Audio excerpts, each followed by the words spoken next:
Hello guys, welcome back to the channel, the Manga Man here, and today we're talking about Black Clover Chapter 284. For those who do not watch my solo leveling videos, it was stated in there that I've been away for 2 weeks. I'm back, mainly because work. I'm back and ready to make some videos. At the time of recording, this is probably going to be released after my One Piece video, but all links for different timestamps and social media platforms are all in the description below, so feel free to check them out. That includes my Reddit, my not my Tinder, I don't have Tinder, my Twitter and my Instagram, so feel free to check this out. But without further ado, let's get into this review. So the chapter first, let's just get, it was a brilliant chapter. I liked it. It had action, it had backstory, it had updates, all things I like in a manga, for world building purposes, for progression of the story, to find out where people are. Love it, like it, need it, here we are. But I'm glad to say there's no Asta in this chapter. Sounds negative, I know, but what this means is ultimately at some point he's going to make a dynamic, dramatic entry like the protagonist that he is, and hopefully we will see him kick some butt down the line. So let's go through the chain of the events of this chapter and what this ultimately means. So the first thing is we have a flashback, and this is where Noella, Mimosa, Charmy, Leo, Luke, and so on and so forth basically meet the Dryad, the woodland or forest spirit that we see a lot of in, fantasy and isekai stories and so on and so forth. And she's quirky, and I like that. I don't want all these characters to be super serious, and quirkiness is always something that kind of triggers you and makes you remember something. So I like that. And she was talking about how ultimately if they do a lot of demons come out, it's going to be a problem for the area that they live in, which is a problem for her. So she's willing to help. A bit self-centered, a bit, backward, but it's fine. As long as we got a reason for her to help, that's fine.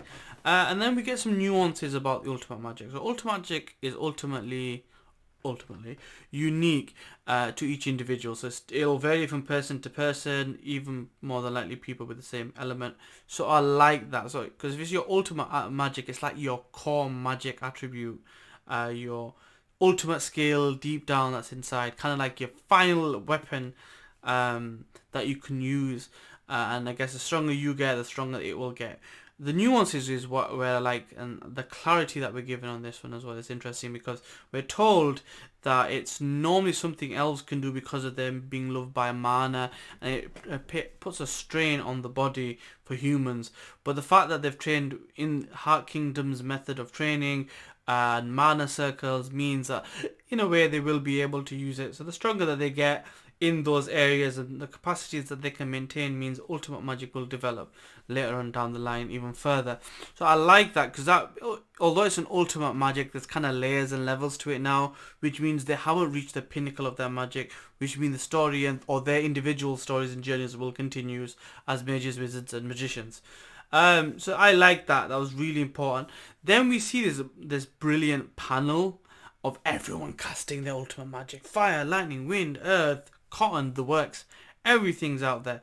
Loved it. Nice wide panel. It's going to be looking brilliant when it gets animated. Although I don't really do anime reviews, I should do. But 75 subscribers, all of you, thank you very much. I love you, I need you. But thank you very much for those. But hopefully with a bigger audience, it's something I can do down the line.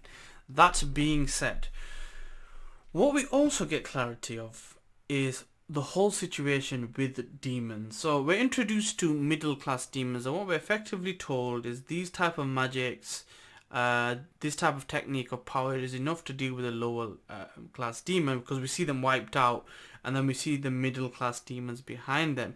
So the fact that we're adding this layer of demons now is good, because essentially it gives us another scale. So we had before different scales where when the Black Bulls would go on some type of adventure, they'd get compared to middle class magicians, and we'd go through that scale. So we've had the human scale, now we're literally working on the demon scale, which essentially moves the goalposts a little bit, and I like that because it shows that the room to grow.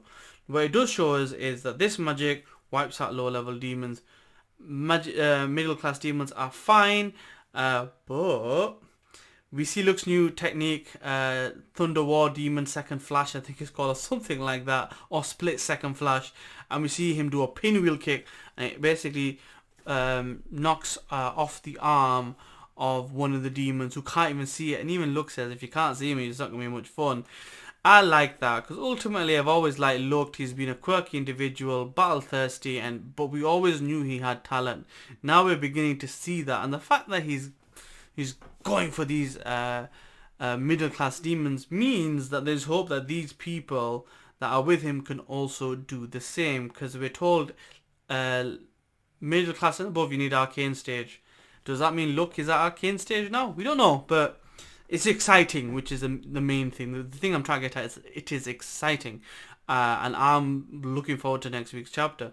Now, it ends on a sad note. We see that the castle's been burnt and frozen. The twins have been doing their thing, and Nacht's just hanging about. He's basically turned into a pincushion, and he's hanging. He's been left out hanging to dry, left for dead. So all these kind of warnings we've been having by his followers, with them being in tears, saying we need to go now, Asta. Yeah, there's a reason why I can't help you, because he's practically nearly dead, and I'm hoping he gets saved, because I really don't want any new character, especially one for the Black Bulls, to die anytime soon. I mean, it kind of starts lumbering ideas of, the story ending, and it's negative, and, you do need deaths in stories, but rather than being in flashbacks from 20 years ago, I just want the current people that were introduced to have their character arcs, to be woven into the tapestry of the Black Bulls and the story in general. I don't want him to die anytime soon. William, I don't really mind. Not so much. I want to find out more about this guy. So, that being said, that's where it ends. A bit of a ending, but a brilliant chapter nonetheless. Could it have been better? Yes. Could it have been worse? Hell yes. So the fact that it's got what it's got, I'm happy with it.